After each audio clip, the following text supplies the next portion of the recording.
सदर Donald Trump ने इजाफी tariff के निफाज से अमली तौर पर वर्ल्ड ट्रेड वॉर छेड़ दी है। 100 से जायद मुल्कों को मुतासिर करने वाला तारीख का सबसे बड़ा तिजारती तनाज़ा। आलमी सियासत के मौजूदा मंजरनामे पर इसके क्या असरात मुरतब होंगे? जी शुक्रिया। आई थिंक ये एक बिल्कुल ही नया चैलेंज है। इसको मुख्तलिफ जावियों से देखा जा रहा है कि ग्लोबल ऑर्डर कोई बहुत बड़ा चैलेंज है।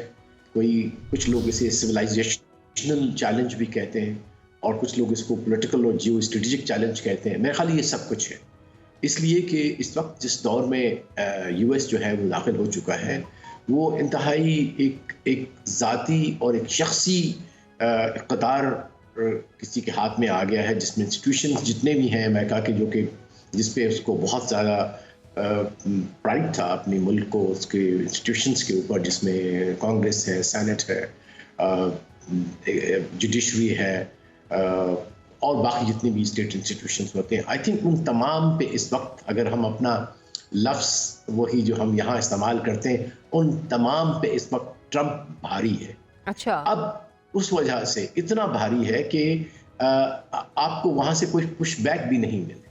और जो अभी मैं एक रीसेंट रिपोर्ट सुन रहा था, जो कि मिस्टर बॉब वुडवर्ड जो है, वो बहुत बड़े राइटर्स भी हैं। उन्होंने तकरीबन 10 यूएस प्रेसिडेंट्स की लिखी है बायोग्राफी, और उन्होंने 3 किताबें ट्रंप के ऊपर लिखी है। और अच्छा। सबसे लंबे लास्ट जो उसकी पहली जो प्रेसिडेंसी थी, उसमें इसके साथ उसके सबसे लंबे तवील तरीन इंटरव्यूज थे। और उसके मुताबिक वो ट्रंप जो है वो अपने आप को तमाम मरकज़े ज़हानत, मरकज़े इंफॉर्मेशन, तमाम जितनी चीज़ें हैं वो लोगों को बुलाता ज़रूर है, जो बाकी उसके वज़रा है और एडवाइज़र्स हैं, लेकिन वो अपनी बात चलता है। जब देखिए जिस मुल्क के अंदर इतनी बड़ी ताकत, जो कि दुनिया की ग्लोबल ताकत है, मिलिट्री लिहाज से, इकोनॉमिक लिहाज से, और इवन अदर बस मॉरली भी बहुत, डिप्लोमेटिकली भी बहुत ज़्यादा उसका एक इन्फ्लुएंस था, और शायद वो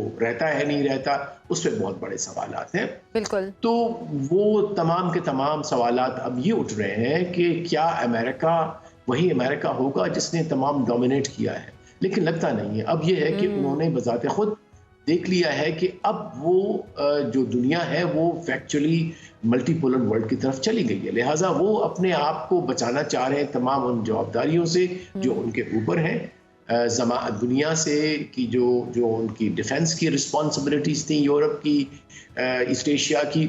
लगता है कि आगे चल के आपको उसमें भी नजर आएगा कि वो अपने ट्रूप्स विथड्रॉ करते हैं, या अपनी जो इतनी ज्यादा कंट्रीब्यूशन थी नेटो की, वो कम करते हैं। ऑलरेडी उन्होंने कह चुके हैं कि यूरोपियंस को हर एक को अपना अपना वजन उठाना पड़ेगा सिक्योरिटी। अच्छा, अभी सर जैसे आपने भी बात की कि अमेरिका इस रवैये से अपना आलमी किरदार खो रहा है।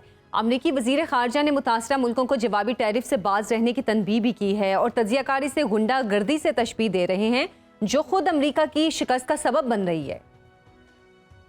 यकीनन ये एक बहुत ऐसी क़ुव्वतें ट्रंप के साथ जुड़ गई हैं, जो कि एक्सट्रीमिस्ट फोर्सेस हैं। कुछ उसमें जो है वो बहुत कंजर्वेटिव्स हैं, क्रिश्चियन कंजर्वेटिव्स हैं, कुछ जो हैं वो वाइट सुपरमिस्ट्स हैं, कुछ ज़ायोनिस्ट्स हैं जो इस्राइल को सपोर्ट करते हैं, और कुछ वो एंटी ग्लोबलाइजेशन वाली फोर्सेस हैं जो कि समझते हैं कि ये पूरी दुनिया का हमें बर्डन उठाने की ज़रूरत नहीं है। ना हमें यूएन चाहिए, ना हमें WHO चाहिए, ना हमें यूनिसेफ चाहिए। अगर कहत आता है अफ्रीका में कहीं भी आता है, या फ़लस्तीन में जो कुछ हो रहा है, या लेबनान में, हमारी बला से। तो ये एक इंतहाई नई सोच है जो कि बहुत ख़तरनाक है, और मैं समझता हूँ कि दुनिया के लिए अच्छा इसलिए नहीं है कि वो जो सेकेंड वर्ल्ड वॉर के बाद जो एक रूल बेस्ड ऑर्डर की बात की गई थी, जो एक यूएन के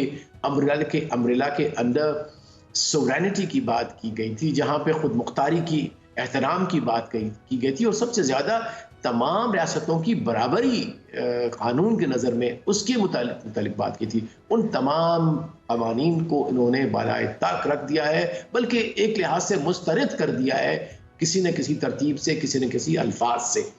तो एक जो ऐसे लोग जो मुस्तरद करते हैं किसी कानून को, किसी नॉर्म्स को, इंटरस्टेट रिलेशनशिप को, वो पता नहीं अब आगे क्या करेंगे, कुछ नहीं कहा जा सकता।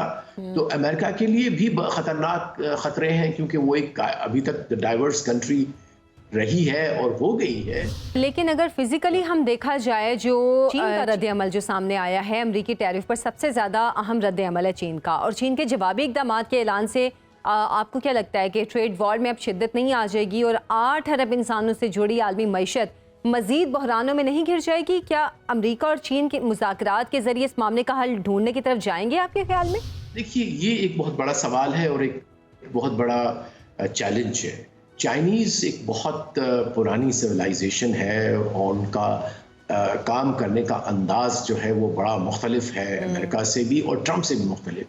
मिस्टर शी जो प्रेसिडेंट हैं चाइना के, वो बड़े अपने नाप तोल के स्टेट्समैन देते हैं, लेकिन उन्होंने बड़ा वाज़ेह कर दिया है कि जो हम पे लगाए जाएंगे टैरिफ्स, उन टैरिफ्स का जवाब हम ज़रूर देंगे। लेकिन यकीनी बात है कि इसने इस वक्त जो है जो आलमी बहरान पैदा किया है, अब उससे बहुत बड़ा जो है वो अफरात ज़र और जो रिसेशन कहते हैं, इन्फ्लेशन कहते हैं या हाइपरइन्फ्लेशन कहते हैं, उन तमाम का एक इम्तिजाज आएगा जिसमें जॉब्स चले जाएंगे, दुनिया के अंदर ट्रेड पे इम्पैक्ट होगा, डॉलर नीचे चला गया। आपने देखा हो कि जो अमेरिकन स्टॉक एक्सचेंजेस मतलब तारीख में सबसे नीचे आई, नाइकी जो है बहुत बड़ा ब्रांड है, को 10% नीचे चले गए उसके शेयर्स, एप्पल के 9% नीचे चले गए। इस तरह बहुत सारी ऐसी कॉरपोरेशंस अमेरिकन है। तो मैं समझता हूँ कि बहुत बड़ा नुकसान अमेरिका की मईशत को होने चला है। अगर उसको होने चला है तो पूरी दुनिया को होगा, क्योंकि बहुत बड़ी मईशत है। $36 ट्रिलियन की वो जो मोर देन 30 ट्रिलियन की मईशत है। तो उस लिहाज से, और बहुत बड़ा दुनिया का हिस्सा उसके साथ ट्रेड भी करता है दुनिया का। तो उस लिहाज से I think we are standing at a very big cross road. लेकिन उम्मीद ये की जाती है कि शायद आगे चल के यूरोपियन यूनियन, चाइना, रशिया और बाकी जो ब्रिक्स कंट्रीज हैं, वो आपस में मिलके कोई अल्टरनेट दुनिया को देंगे। जो कि बातचीत चल रही थी, ब्रिक्स की बात चल रही थी, इससे पहले SCO की बात चल रही थी, हमारी G20 की बात चल रही थी। तो मैं समझता हूँ कि दुनिया बजाते खुद पर फोर्स अमेरिका ने एक लिहाज से मल्टीपोलर वर्ल्ड की तरफ दुनिया को धकेल दिया है। वो मल्टीपोलर सिर्फ सियासी तौर पे नहीं। सर, आप जिस तरह बात कर रहे हैं कि दुनिया आगे जाकर इसका कोई हल निकालेगी, हालांकि डोनाल्ड ट्रंप ने ब्रिक्स ममालिक को भी धमकी दी थी कि अमेरिका के अगेंस्ट कोई और करेंसी ना ऐसी लॉन्च की जाए जो डॉलर की वैल्यू को कम करे। अब इंडियन थिंक टैंक्स इजाफी अमेरिकी टैरिफ को भारत के लिए चीन के मुकाबले एक मौके से ताबीर भी कर रहे हैं। क्या आप समझते हैं कि आलमी एक्सपोर्ट में 1.5% शेयर का मालिक और टैरिफ किंग कहलाए जाने वाला इंडिया सनती पैदावार के असल बादशाह चीन की जगह ले सकता है? नहीं, मैं नहीं समझता। जिस तरह से कुछ लोग, हम भी अपने अपने छोटे छोटे किरदार अदा करना चाह रहे हैं, पाकिस्तान, बांग्लादेश, श्रीलंका, ये वो, लेकिन अमेरिका, इसको चाइना का मुकाबला करने के लिए इंडिया को बहुत सारा फासला तय करना पड़ेगा। उसकी बजाते खुद इंडस्ट्री, उसकी जो इंडस्ट्री है उसके अंदर जो इनपुट्स होते हैं वो बहुत सारे चाइना से आते हैं। बल्कि मैंने बहुत सारे इंडियन एक्सपर्ट्स की बात सुनी जब आपस में इनके टेंशन थे कि दे के नॉट, वो 2019 में 2020 में जो भी कुछ हुआ गलवान में, कि हम इसको जो है वो चाइना से जो है वो हम अपना ताल्लुक तोड़ दें। लेकिन उन्होंने कहा कि नहीं, इससे नुकसान इंडिया को होगा। लेकिन मैं नहीं समझता कि चाइना की जो है वो रिप्लेसमेंट हो सकता है इंडिया को अपनी जान का जो है फिक्र करना चाहिए। चाइना इतनी मजबूत इकोनॉमी है, सेकंड लार्जेस्ट है, उसकी अपनी इतनी बड़ी मार्केट है, अपना इतना बड़ा उसका मिडिल क्लास है, middle class more than 500 million, 500 to 600 million people are in the middle class. उसके अलावा भी वो जो है वो अब उसकी पूरी पॉपुलेशन जो है वो मिड इनकम में चली गई है, जबकि इंडिया में तो अभी poverty 50% of people are under the poverty line. उसकी जो 1% है जिनके पास पूरे का पूरा जो अब हम कहते हैं GDP $3 ट्रिलियन हो गया, लेकिन वो भी एक सुराब है इस लिहाज से कि बहुत सारा पैसा जो वहाँ पे बिलियनियर्स जिसको उन्होंने प्रॉप अप किया है बीजेपी ने, उनके पैसे हैं।